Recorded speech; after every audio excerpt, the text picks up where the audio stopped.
gang, Mark here with another edition of Coming Soon, in which I talk to you about things that are coming soon to Blu-ray or DVD or 4K or whatever I'm sent. It's been a really long time since I've done one of these. I actually recorded one of these and got too busy to actually post it. I still have it, so if you're interested in a Coming Soon in which everything has been out for months, let me know. The way I do these is I go through them, discs that have been sent to me that we predominantly haven't come out yet, won't be out for a few weeks or a month or so, and I tell you what they are, what the specs are, show you the packaging, any goodies that might be inside. So let me know in the comments if you are interested in a lost episode of Coming Soon, and I will put that one together for you. I want to say it might be from May of 2025, so we'll see. So we're going to start off with a couple discs that I have been sent that I think are probably recent releases that I have yet to watch or even open. So for those who thrill to the sound of cellophane crinkling, if that's your thing, get ready for a bunch of that. So first up from Cleopatra Entertainment is Mirror Life Modern Zombies. I know little to nothing about this. This was sent to me out of the blue. I will review it on this very channel in the upcoming time. Mirror Life Modern Zombies, find cure, escape lab, tell everyone. Amidst a pandemic, Tracy Kowalski discovers that her cousin Jordan had disappeared after enrolling in an illegal clinical trial for a miracle drug called Dumitor, or Dumitor. Following an outbreak at the testing facility, Jordan and other patients are forced into lockdown. A life and death struggle ensues as the patients are systematically hunted down while Tracy's search for her cousin exposes the conspiracy to cover up the entire experiment by any means necessary. That's an all-region. It's an all-region DVD. I'm going to crack it open for you. My guess is that this probably has nothing inside that is terribly thrilling. DVDs tend to not be packaged quite as deluxely these days as Blu-rays are, for better or worse. Honestly, sometimes I forget DVDs still exist, but I still have a ton of them, and I will still pick them up on occasion. Yeah, it's just a picture on there, so stay tuned for a review of Mirror Life Modern Zombies. I can appreciate a good zombie film. I can appreciate a bad zombie film. We also have from Radiance Films, here's a little tidbit. I have been placed on the Get It All list for Radiance Films. I love what Radiance Film does. I often will say I don't love everything they put out, but I love the fact that they put it out and how they do it. So from Radiance Films, this is probably out as you see this, if you're seeing this video new, world Blu-ray premiere. They do a lot of that. The OGRE of Athens. Radiance, to me, feels a lot like Criterion, but they put out more deep cuts, and to me, generally more interesting things than Criterion. Criterion is great. They just tend to put out movies I already know and I've already seen, and at this point, I'm always hungry for something I haven't seen before. And wouldn't you know it, despite the number of films that I watch and have watched from the past, there's still a lot more. And then they keep making new ones too. Alone on New Year's Eve, shy bank clerk Thomas, played by Dino Iliopoulos, sorry, Dino, is mistaken for the Ogre, a notorious criminal mastermind who rules the streets of Athens. Suddenly, people respect him. It's all he ever wanted, but everything comes with a price, and Thomas's naive lie has serious repercussions. This features an introduction by Jonathan Frazier, new interviews with critics and Greek film experts, limited edition booklet featuring new writing by Andreas Giannopoulos, and this is a limited edition of 2,500 copies. And I will, again, as I say, crack it open. I will crinkle to your heart's content the cellophane, the shrink wrap. I don't know a lot about Greek cinema. I've seen little Greek cinema. Once I watch this, I will have seen a little bit more Greek cinema. And Radiance, yeah, tends to be non-US titles. It's a UK-based company. This also is all-region Blu-ray, so this will play anywhere in the world that you pop it in, region ABC. We have, the discs themselves are never terribly sexy with what's on the disc. They always will do reversible covers, usually with alternate artwork or original poster artwork, so that's kind of cool. They always have these like really nice, hefty booklets with writing on the film and images from the new scan of the film. And I really like what Radiance does. And now you will have the ability, if you watch my channel, to see basically everything Radiance does going forward until they decide my reviews are terrible. So speaking of Radiance, here's another one that has come out. This is MALPERTUIS. And this is one of those that they put in, it's a nice, look at that. It's the disc. It's a box set, but it's for one disc. And the book is so huge, they put it in a box. And it's one of the nice, hello? It is one of the nice, thick, sturdy boxes that Radiance often will use. So the, as I like to say, the this little obi strip, Japanese style info strip, can slip right out if you take the wrapper off, which I don't know if you do. And it's got a nice little metallic, hey look, I'm using a light, a nice little metallic sheen. What we have here is another world Blu-ray premiere, limited edition of 3,000 copies. Jim, portrayed by Matthew Carrere, a sailor home on leave, is knocked out during a rowdy bar fight. Sounds good already. He wakes up in Malpertuis, a Gothic mansion presided over by his dying uncle, Cassius, portrayed by Orson Welles. Ooh, I've heard of him. With a vast fortune up for grabs, Cassius is sent a deadly condition for an inheritance. He sets a deadly condition for the inheritance. That sounds cool to me. So this is a Harry Kumel film, who I've heard a lot about, but I don't think I've seen a lot of his work. Although it says here he did Daughters of Darkness, which is a great movie. Blue Underground has that out in a gorgeous 4K. Highly recommend Daughters of Darkness if you like good, moody, kind of slow-paced Euro horror. It is an excellent film. So this has a 4K restoration, interviews with Harry Kumel, a documentary in the making of the film, interview with horror expert Jonathan Rigby, featurettes on Orson Welles and Susan Hampshire, audio commentary, short film, limited edition book, and more. And the back has like a little picture of a not terribly healthy looking Orson Welles. This is, let's see, also region A, B, and C, so it is playable anywhere in the world, from Pittsburgh to Poland, which is apparently where this was manufactured. I was able to take a tour of the MVD warehouse. I bring up MVD because they're the ones that get me most of the things that I review. Occasionally other companies will send things direct, but usually it's MVD that I work with, and they represent really the majority at this point of the cool boutique labels, as we call them, cult movie labels. And I had noticed when I toured the warehouse that they have a lot of stuff. Apparently Poland is a big manufacturing mecca for Blu-rays and physical media, which is cool. Good for Poland. So the disc itself, we have a cover right there, cover like that. Open it up. Again, the disc is just basically the logo. Reversible cover with some poster art there, which is cool. I would probably reverse that over what's on the outside of it. And then we get the book, which is, again, this is a, look at that. This is a pretty weighty tome with cast and crew list, a lot of nice photos. We get the French Connection 2025 by Lucas Balbo, The Trickster's Maze 2025, that's the year that these were written, or published by Maria J. Perez Cuervo, Post-War European Horror in the Labyrinth of Malpertuis 2025 by Willow Caitlin McClay, Willow. Malpertuis and the Golden Age of Transcendental Horror 2025 by David Flint. From Art House to Doom House, Harry Kumel's Short Films 2025 by Jonathan Owen, and you get transfer notes and credits. And this movie looks pretty cool. I've never heard of it, so I'm very excited about this. Review when I eventually get around to watching it. Another Radiance release. This one, again, as I'm recording this, has been out a little while. I've just been a little slow to catch up. This from Radiance, another English subtitle Blu-ray premieres of everything on this set. Limited edition, 3,000 copies. Wicked Games, 3 films by Robert HOSSEIN, or Robert HOSSEIN. It's 2 big old discs, might be more than that. And once again, it is a, hello?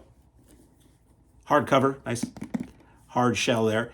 And we have A Taste of Violence on one disc, and The Wicked Go to Hell and Nude in a White Car on the other disc. So let's crack it open and see what these are, and I will also read you a little bit about, doing it out of order here. I get so excited to open these up. It's like a little Christmas. Every time, once every week or two, this box or bag from MVD shows up, and it's like most of this stuff I ask for, so it shouldn't be a total shock what's going to be in there, but sometimes they'll throw something in that they think I might enjoy or if they would like me to cover, and it's like a little Christmas over and over and over again. And in general, I like most of the stuff that I get to review. Once in a while, not, but Wicked Games is a prison break, femme fatales, and a genre-defining Western. Robert Hossein, who did Rafifi, was both behind the camera and in front of the camera, one of French cinema's great unsung stylists. 3 of his finest genre exploits are collected here. In The Wicked Go to Hell, 2 inmates join forces to stage, you know what I'm talking about, join forces to stage a daring escape, sounds great. In Nude in a White Car, a drifter is tempted into a night of passion by a mystery blonde. Sounds like a classic American noir. In The Taste of Violence, a revolutionary kidnaps the daughter of a dictator to negotiate a prisoner swap. Features audio commentaries by Tim Lucas, who's always great.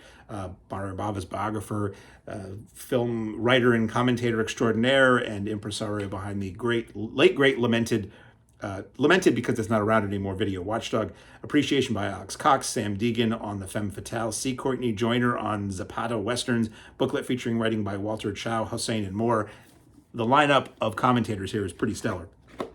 All right, let's see what's in this Yale box. We get The Wicked Go to Hell, or for those who are easily offended, The Wicked Go to Heck. Nude in a White Car. We get The Taste of Violence. Did not expect a Western in this set. That's very cool. So The Taste of Violence looks like that. You got a nice little booklet. The reversible cover is the original poster.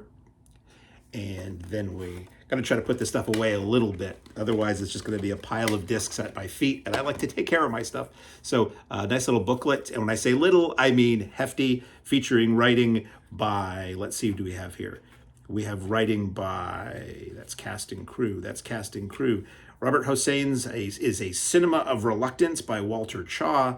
We have, and there's a lot of text, little mini poster reproductions, some stills from the films in this new transfer. The Wicked Go to Hell and Frederick Dard. This is from, it does not say, well, I'm not going to read it all to you. So you're here to see me show you stuff, not read to you. So anyway, that's The Taste of Violence disc. And then in the other disc, we have, I showed you the front and the back. We have the two discs that are in those little sort of stacker configuration. One sits on top of the other in there, which I don't mind. They tend to break less than the ones that have the little hinge. And we get images from those posters. And it looks like the booklet that is in the other disc case is are writings that cover all the films in the set. So looking forward to this one. I'm a big fan of noir, and I've not seen, it's one of those things where I'm a fan of noir, but I haven't seen a ton of noir in the scheme of things, and I always happen to miss the Eddie Muller tours that he does, all the noir cities that happen everywhere. So if I can get it on disc, that makes me happy. So from SRS Cinema comes Den Ace Chaos. This looks to me like one of those modern semi-spoof, loving spoof of classic Ultraman kind of stuff. So let's read it and find out. From SRS Cinema, this is 185 16:9 widescreen from 2023, not rated, 112 minutes. Should have done this for the other stuff too. Region 0, so again, this will play anywhere in the world that you throw it in. 1080p NTSC, Japanese with English subtitles. In a world grappling with strange phenomena and low-budget superheroics, Den Ace is, well, he's trying his best. He's a down-on-his-luck regular guy who, through some bizarre circumstance, becomes a costumed superhero, or at least tries to be one, facing off against really strange and inept villains and outlandish threats. Den Ace stumbles through. This sounds like Greatest American Hero. This is great. Chaotic encounters with a healthy dose of awkwardness and unintentional humor, filled with a cast of absurd characters, fantastic monsters, and Ultraman-style special effects. Den Ace Chaos delivers a unique brand of comedic chaos that only Minoru Kawasaki can provide. He did another film recently called Outer Man that I really enjoyed, that I reviewed. Look elsewhere on the channel for that. It's a celebration of low-budget tokusatsu spirit and love of kaiju cinema. I'm all in. I really like the last one. 112 minutes, less in love with that, but if you know Japanese cinema like I knew Japanese cinema, anything less than 2 hours is a blessing when delivered from Japanese cinema. It's always wild when I get one of these and I'm like, 82 minutes?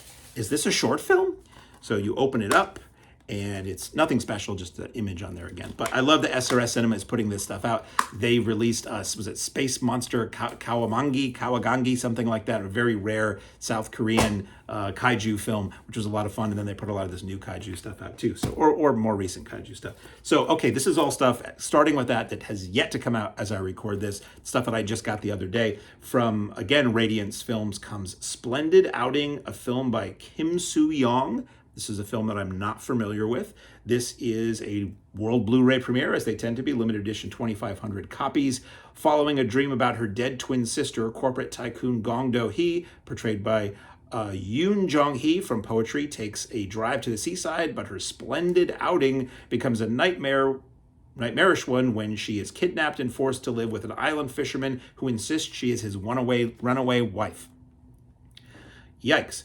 So this features new interviews with Lee Chang-dong and Chung Ji-young, audio commentary by Ariel Schudson, visual essay by Pierce Conran, limited edition booklet featuring new and archival writing, which I like that Radiance does sometimes, where they'll dig up contemporary reviews from when these movies were new. So this is a film from 1978. It is 94 minutes in color Korean language, 235 widescreen, presented in mono, and it is region A, B, and C. So once again, from Pittsburgh to Pyongyang, you can throw this in a player and it'll just play. No muss, no fuss, no special players, no remote hacks, none of that stuff. I do have Blu-ray players that are modified to play all region, which is wonderful. I avoided getting those for a really long time because I knew what happened when I got the all region DVD players in the old days, and suddenly anything released in the world was at your fingertips and your wallet was much slimmer because of that. So we crack it open. Again, we have the not too fancy disc. Beneath that is original poster art, and we have a booklet, always a substantial booklet. It's the front and the back there. The booklet is hefty. It's not wimpy.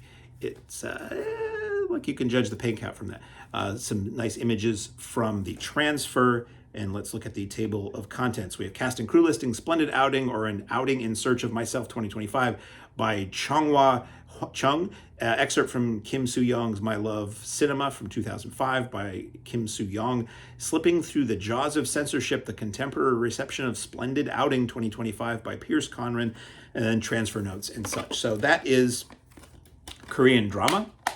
Korean cinema is something I've slowly explored over the last couple decades, and overall very high quality. Korean cinema seemed to sort of step in when Hong Kong cinema faltered a little bit post 97, when a lot of the filmmakers fled to the four corners of the earth or started doing mainland China stuff. Korean cinema is what you started discovering, and those were like, that was kind of the new Hong Kong for a while. Less in terms of action than just really like good drama and horror and things like that. Speaking of Asian cinema, speaking of Japanese cinema, which we weren't, another of the cult epics ongoing releases of the works of Nobuhiko Obayashi. This is The Island Closest to Heaven. If you do or don't know the name of Obayashi, Nobuhiko Obayashi was the director who brought us the movie House from 1977. Some call it Hausu, but I mean, the English title on the print and on the poster is House. It's one of those things where people try to differentiate a Japanese film from an American one by calling a movie called Ringu or Godzilla Gojira, which in reality that's not 100% what they were really called over there. Anyway, this is comes with a slipcase, and I will read to you from the back of the box. Very excited that Cult Epics has been putting these things out here. I don't know if the majority of these, other than House, have really been available in the US, and it's interesting to see.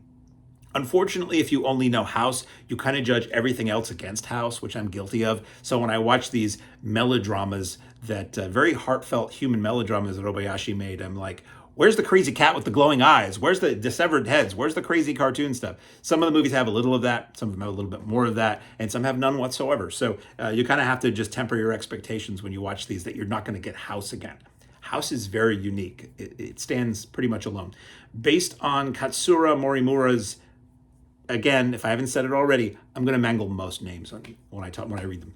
1966 best-selling travelogue, Nobuhiko Obayashi's paradise-laden coming-of-age tale is an island retreat to the white sands of New Caledonia, fulfilling her late father, Imo's Yukihiro Takahashi dream to take her to the island closest to heaven. Bookish teen Mary, portrayed by Tomoyo Harada, ventures solo to the archipelago's indigo waters in search of this mythic locale, taking in the island's sights.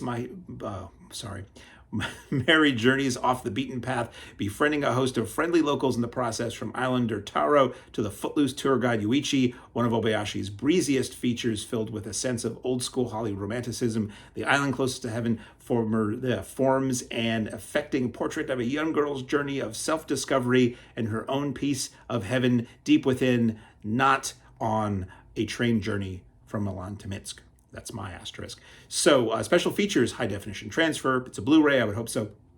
Commentary by film critic Derek Smith. Kaduhaka,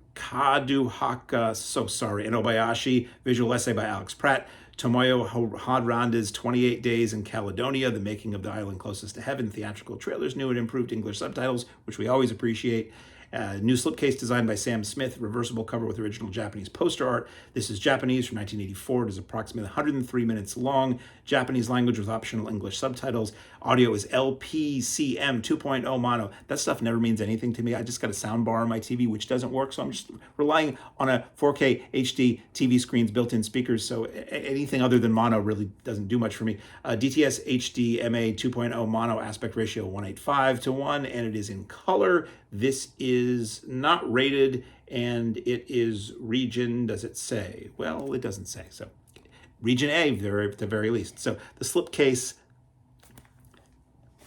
thank you, slips off to reveal something more approximating the original poster. Then we crack her open, and we have a nice little booklet. I'll show you what the underside of the disc case looks like. The cover there, reversible cover, gives us pretty cool vintage artwork. And then the booklet, they do these for all these Obayashi releases, and it's cool. In Japan, at theaters, you generally can buy like a souvenir book that has a lot of text about the film and the people in the film, a lot of photos, publicity photos, and ads featuring people in the film. And what they've been doing for these releases is replicating that. So it's a reprint. Unless you speak Japanese, you're not going to get a lot out of this text-wise, but this is what people who went to see this film in Japan when it first came out, down to the ads, which I think is very cool. This is the stuff that somebody got when they went to see this film when it came out in the 80s. So I think that's very cool. I love that Cult Epics is doing this.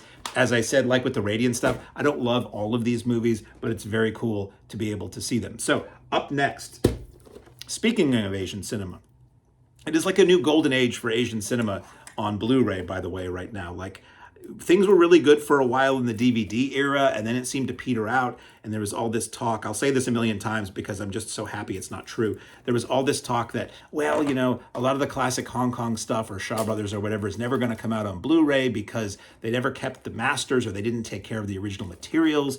And, you know, environmental concerns with, you know, heat and humidity means the materials have dissolved and there's no way you're ever going to see it good. That was all poppycock. Their stuff is coming out fast and furious from multiple companies. It's exciting. It's like when I was first getting into Hong Kong movies and discovering them on Laserdiscs and bootlegs and VCDs and using HK Flicks to import all this stuff. But now it's all available here and it looks phenomenal. From Eureka Entertainment is Triple Threat, 3 films with Sammo Hung. Huge fan of Sammo Hung. I was thrilled and honored to be able to meet him and get him to sign my ticket at a event at the Museum of Modern Art, or Museum of Fine Art in Boston back in the 90s. Met him and his wife, Joyce Godenzi. And this is Manchu Boxer, Paper Marriage, and Shanghai, Shanghai. When I heard about this set, I presumed they were much newer movies than they are. Newer meaning they're 40 years old and not 50 years old. But some of these actually go back to like traditional Hong Kong stuff. So I'm not going to read all of the back of the box, partly because it's very fine print and partly because I told you the titles of the movies. We have a slipcase featuring new artwork by Sam Gilby, 1080p presentations of brand new 2K transfers from the original Hong Kong theatrical cuts of all 3 films, 1080p presentations of from brand new, did I just say that? From brand new 2K restorations of the extended international versions of the Manchu Boxer and Shanghai, Shanghai original mono audio tracks, optional English dubs on Paper Marriage, and theatrical versions of the Manchu Boxer and Shanghai, Shanghai, optional English subtitles newly translated for this release. Thank you. A new audio commentary on the Manchu Boxer with East Asian film expert Frank Zheng, who's always great, and martial artist and filmmaker Michael Worth, who's also great, who a new audio commentary on Paper Marriage with genre experts who they're on all of these, and it's always very very welcoming to hear some of these people. Arnie Venema and Donnie Ting, new audio commentary on Shanghai, Shanghai with Frank Zheng and producer, writer F.J. DeSanto. Happily Ever After, new interview with Paper Marriage director Alfred Cheng. Trailers plus a collector's booklet with new writing on Sammo Hung by film critic and writer James Oliver. So, Manchu Boxer, Paper Marriage, and Shanghai, Shanghai, directed by Wu Ma, Alfred Cheng, and Teddy Robin, 1974, 1988, and 1990 are the years They are 86, 92, and 87 minutes respectively. The theatrical versions, 92, 93 minutes on the international versions, 235, 185 original aspect ratio, anamorphic, obviously widescreen, and 1080p AVC encodes. This is region A and B because Eureka is a British company, and a lot of what they release here is just encoded so it'll work in the UK, or Europe, I should say, or the US. So the slipcase, if I do it right. What didn't I do? Slipcase doesn't want to slip. The slipcase, it's stuck. Ah, there we are. Slipcase slips off to reveal some artwork there from one of the films. Love was never supposed to be part of the deal. Paper marriage. Opens up and we see, that's why I mentioned this before. So this is one of those that it is 1, 2, 3 discs. We've got a booklet. And if we take, so we've got, see some of the original, I guess that's the film from 77, original artwork that just goes under the whole thing for, I don't read Chinese, so I can't tell you. And then we have the booklet, which has a similar to the slipcase there, relatively thin booklet with some images from the films, the James Oliver article on Sammo Hung, and some stuff about the transfer. So I'm very excited about this. Big Sammo fan. I'm thrilled that I'm getting to see so many of these movies I never saw. And I really was like ravenously consuming these things back in the 90s, early 2000s. So from VCI, almost done here. We're just going to make this the length of a 60s sitcom for you. Psychotronica Collection Volume 1, guaranteed highest quality sleaze. This is a film that I'm a fan of, Delinquent Schoolgirls. If you're a fan of 70s men's magazines, if you're a fan of 70s pinups, and if the name Roberta Peden means anything to you, you'll want to see this film.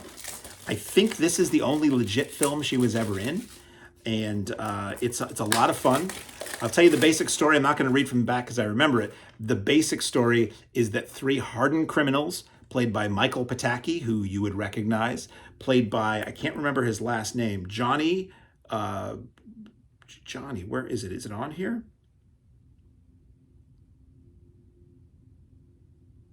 Steven Stucker, who played Johnny in the Airplane movies. I can make it a brooch or a pterodactyl. And Leon's getting larger. He's in this playing a hardened criminal. He only really breaks character strongly about once. Bob Miner, who you would know as the preeminent 70s African-American stuntman who went on to be like stunt coordinator. He worked on like everything and he was in so much. Whenever they needed a character who eventually would like get shot or take a fall, Bob Miner often stepped in. So it's cool to see him starring in a movie, and he's on the extras on this. So 3 guys bust out of prison. They're horrific maniacs, and they basically find an all-girls school to hole up and just terrorize the ladies. And there is a scene of a lot of bountiful women doing jumping jacks, and it is a 70s drive-in sleaze film. So need I say more? I won't. This is special features include a commentary by Bob Miner, which is cool, with Elijah Drenner. That was carried over from a previous VCI DVD and maybe even a previous, I think this is the first Blu-ray. I have the DVD version of this. That it was paired with another film, which I've yet to watch. Psychotronica dive into cult cinema featurette, Delinquent Schoolgirls original trailers, 2-sided cover wrap, restored in 4K from the original OCN, so this will look better than the previous editions. This is 89 minutes from 1975, widescreen. It's in English with optional English subtitles, and this is all rated R, region A, B, and C. If you like drive-in movies, I will do a full review of this. And we have this, oh, interesting. So this is a 2-disc set. So it comes on DVD or Blu-ray from the new restoration. So if by some reason you don't have a Blu-ray player yet, and you buy this, and you do get a Blu-ray player, you'll have the Blu-ray already. So this is, yes, it's got an alternate cover there because the film was also released as Carnal Madness, not to be confused with Carnal Knowledge, The Erotic Adventures of 3 Love Maniacs. It makes it look a bit more like a comedy than it is, but it is pretty comedic. It is a mix. I'm like, it's got the things that every 70s movie felt like it needed to have, but it also has just a lot of fun. Oh, it's got Buck Flower in it. Need I say more? I'm trying to think. Colleen Brennan, who also had a career in adult film. Brenda Miller, George Buck Flower, Jane Steele, Ralph Kemble, Zoe Grant, Debbie Raymond, Valerie Anderson. They don't mention Roberta Peden, but she's in this. So that's super fun. And one more, speaking of sleaze, this comes from 88 Films. 88 Films, really mostly known for a lot of Hong Kong releases they've been doing of late. And, or I think they've always really been pretty much known for Hong Kong, Asian cinema, martial arts, and occasionally some just Euro horror, Euro sleaze. The US releases here have been almost exclusively the Asian stuff, so it was a little surprising to see this on the list, but this is a film by Joe D'Amato, if you know sleaze films, as we were aforementioning. Italian sleaze maker of a lot of stuff. This is 11 Days, 11 Nights 2. All of the questions left unanswered by 11 Days, 11 Nights, hopefully will be answered in this. And this is 4K Ultra HD as well as Blu-ray. So if you're like, I really want to have 11 Days, 11 Nights 2, but I don't have a 4K player yet, you buy this, you get the Blu-ray. If you eventually do get the 4K player, you're like, I want to know what 11 Days, 11 Nights 2 would look like if it was a bit sharper. So the new thing they've been doing caused me to almost damage a box.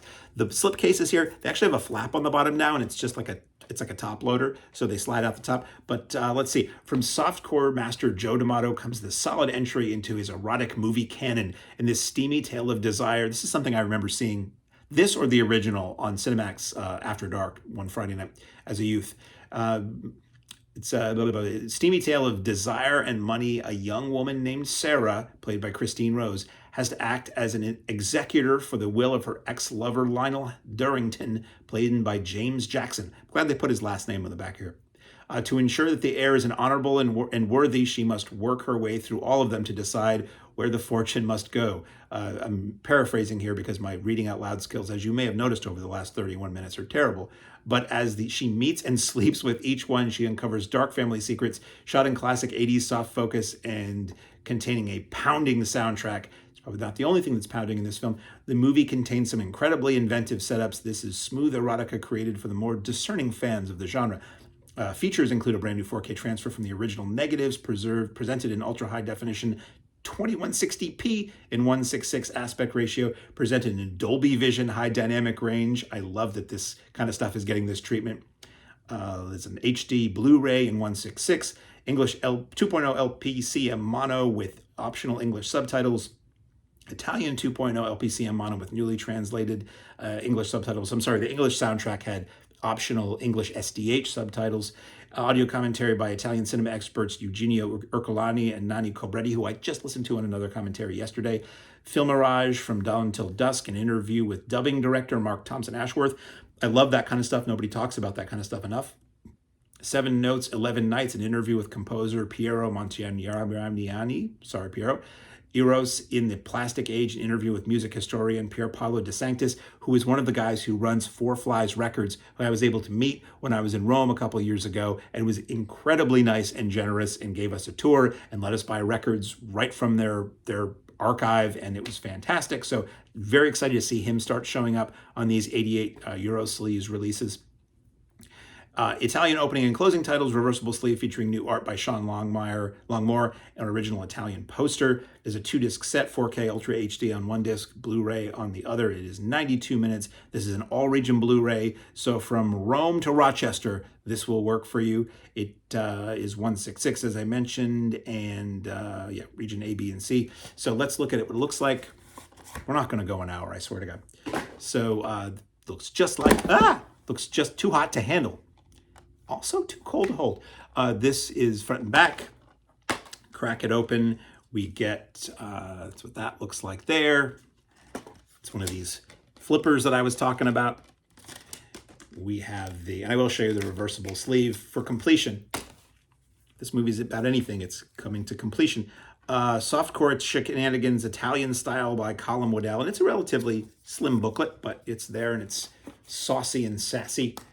And the reversible sleeve looks like this. So you get the normal sleeve, like the slipcase, and you reverse it, and you get the Heine sleeve. So that is everything that I have yet to show you that isn't that other one. So again, if you want to know more about any of these, look at the description below. I have the Amazon buying links if you want the full specs or if you want to buy them that way. They're usually like 30% off on Amazon before they come out. Anything you buy through any of my Amazon links on any of my videos kicks me back a tiny percentage that occasionally allows me to afford a haircut. So thank you so much, and I will see you again when I have something to discuss that is coming soon.